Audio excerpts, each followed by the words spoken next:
কুয়াশা, চারিদিক কিছু কোনো ঘর বাড়ি দেখা যাচ্ছে না, এত কুয়াশা। টক টক করে বৃষ্টির মতো পড়ছে, মনে হচ্ছে বৃষ্টি পড়ছে।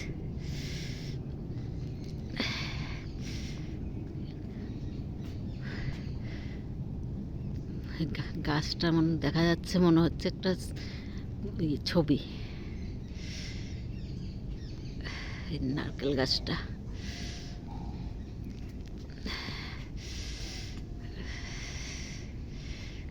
কি অবস্থা, 7:30 বাজে, এখন এই অবস্থা।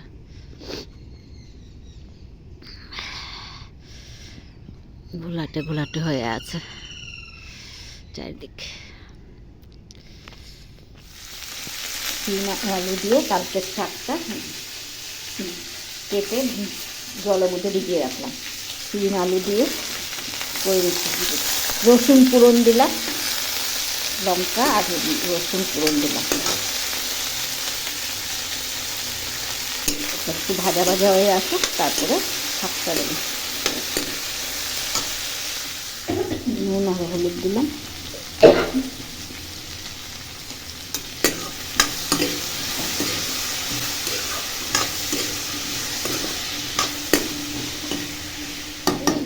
ডিমের ঝোল করবো। ডিমটা ভেজে রেখেছি, আলু সেদ্ধ করে রেখেছি, আর মশলাটা কষিয়ে নিচ্ছি। পেঁয়াজ, জিরে, হলুদ, লঙ্কার গুঁড়ো এগুলো দিয়ে কষিয়ে নিচ্ছি। আদা রসুনটা দিইনি আজকে, হালকা করে করব। আলুটাও দিয়ে দিই, আলুটা দিয়ে একটু কষিয়ে নেব, তারপর জল দেব। শুভ সকাল বন্ধুরা, লাইফ স্টাইলে সবাইকে স্বাগত। আজকে হচ্ছে বুধবার, উঠেছি 7:30 বেজে গেছে। 7:30টায় উঠেছি, কি বলে 6টা 6:30টার মধ্যে তো অনুকূল ঠাকুর মন্দিরে প্রার্থনা হয়। উঠিনি তখন, এত ঠান্ডা, কুয়াশায় মনে পুরো ঢেকে আছে। আজকে তো দেখছি সকাল সকাল 8টা 8:30টার মধ্যে রোদ উঠে গেছে। তো সকালের কুয়াশাটা দেখে মনে হচ্ছিল যে আজকে রোদ উঠবে না, দেখি না উঠে গেছে। আজকে তাড়াতাড়ি উঠে গেছে রোদ, একটু ভালো লাগছে মনটা রোদটা ওঠাতে। রান্না তো মোটামুটি হয়ে যাচ্ছে। ডিমের ঝোলটা হয়ে গেলে শুটকির চাটনি করব। অনেকদিন ধরে খেতে ইচ্ছা করছে, খাচ্ছি না, তা আজকে শুটকির চাটনিটা করব। করে ছোট মেয়ে হয়তো ডিমের ঝোলটা খাবে না, এই শুটকি চাটনি দিয়ে খেয়ে নেবে, লোটে শুটকি। তো ওইটা বানিয়ে আজকে খাওয়া দাওয়া ভালোই হবে। জানলাগুলো একটু খুলে দিই, রোদটা ডুববে। রোদ উঠে গেছে, কুয়াশাও মোটামুটি কমে গেছে, আছে সেরকম নেই। সাবধানে, হ্যাঁ, ট্রেনে দৌড়াদৌড়ি করে উঠবে না, ট্রেনে দৌড়াদৌড়ি করে উঠবে না, ভাগো।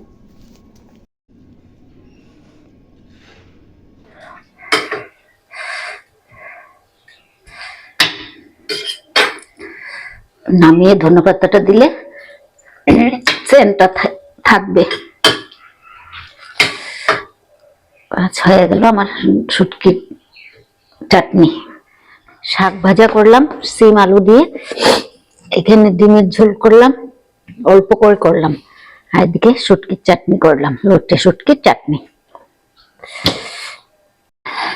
মেয়েকে টিফিন দিয়ে দিয়েছি, মেয়ে নিয়ে চলে গেছে অফিসে। এখন 10:30 বাজে, 10:30 বাজে।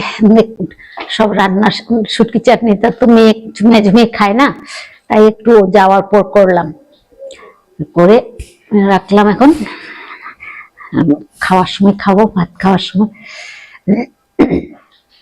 একটু বসি, তারপর বাকি কাজ। আর কাজ আছে, কালকে ইয়ে করিনি, কি বলে নারকেলটা পুর বানাইনি, তাই আজকে এখন বানিয়ে নেব। রাত্রেবেলা হলে ঠান্ডায় আর ইচ্ছে করে না। এখন তো আজকে তো রৌদ্র উঠেছে, তো অসুবিধা হবে না, একটু বসে তারপর বানিয়ে নেব নারকেলের পুর। রোদটা উঠেছে, কি ভালো লাগছে। একটু বসে 10 মিনিট, তারপর আবার যাব রান্নাঘরে। 10 মিনিট বসি, তারপরে রান্নাঘরে যাবো। এত ভালো লাগছে রোদটা। পিঠার জন্য নারকেলের পুরটা করে নিলাম, মেয়ে নিয়ে বসে যাচ্ছে। অল্প মুড়ি দিয়ে খাই তো, মুড়ি দিয়ে খা, দেখবি ভালো লাগে। এক্ষুনি নামালাম।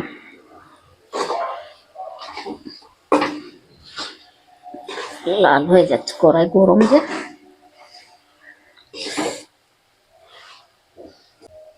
পরে জায়গা মতো রাখবো। আমি একটু নিয়ে নিলাম, মুড়ি দিয়ে খাবো। চা টিফিন খাইনি তো, খাবো। গরম বসিয়ে দিলাম। নারকেলের পুর দিয়ে মুড়ি দিয়ে নিয়ে বসলাম দুজনে, মা মেয়ে।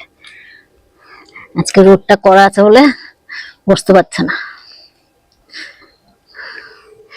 তো টিফিনটা খেয়ে নি। কটা বাজে?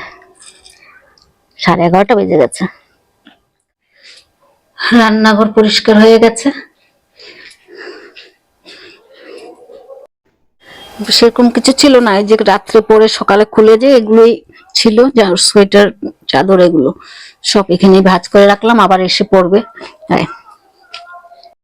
আর এই বিছনাটা উঠিয়ে নিলাম। বিছনা কম, ব্ল্যাঙ্কেটটা রোদে দিলাম, বালিশগুলো রোদে দিলাম, শুধু পাশ বালিশগুলোই রেখেছি, আর সব রোদে দিয়ে এসছি। গরম গরম শুনো। ব্ল্যাঙ্কেটটা রোদে দিলাম, আর বালিশ টাইশ গুলো রোদে দিয়েছি। এখানে রাখলি কেন সোয়েটারটা?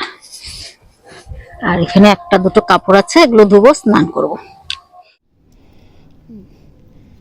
ভাত নিয়ে বসে পড়লাম, মা মেয়ে দুজনে।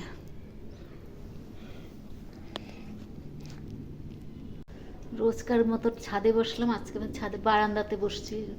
ছাদের রুমের বারান্দার মধ্যে বসেছি, একটু রোদটা ভালো লাগবে তাই। আজকে রোদটা ভালোভাবে আছে, রোদ। চান টান করে একটুখানি বসলাম, বসে ভাত নিয়ে বসে পড়লাম। কটা বাজে? 2:30 মনে হয় বাজে, 2:45 বাজে। তো ভাতটা খেয়ে নিই। খাওয়া দাওয়া শেষ করে কম ব্ল্যাঙ্কেট বালিশ সেগুলো নিয়ে গেলাম। এখন কাপড় চোপড়গুলো তোলা হয়নি, এগুলো তুলবো। কারেন্ট নেই, এর জন্য একটু বসলাম। খেতে যাব, শুতে যাব, কিন্তু খেতে যাব বলছি, খাওয়া তো হয়ে গেছে। শুতে যাব, কিন্তু কারেন্ট নেই। শুতে গেলে একটুখানি ভিডিও টিডিও দেখি, কিন্তু কারেন্ট নেই। 8 ঘন্টা মনে হয় হয়ে গেছে কারেন্ট চলে গেছে। কখন আসবে জানি না। কাপড় চোপড়গুলো তুলবো, তুলে ভেজা আছে এগুলো সব বারান্দার মধ্যেই শুকোতে দিয়ে দেবো, তারপর যাবো শুতে। একটুখানি বসি।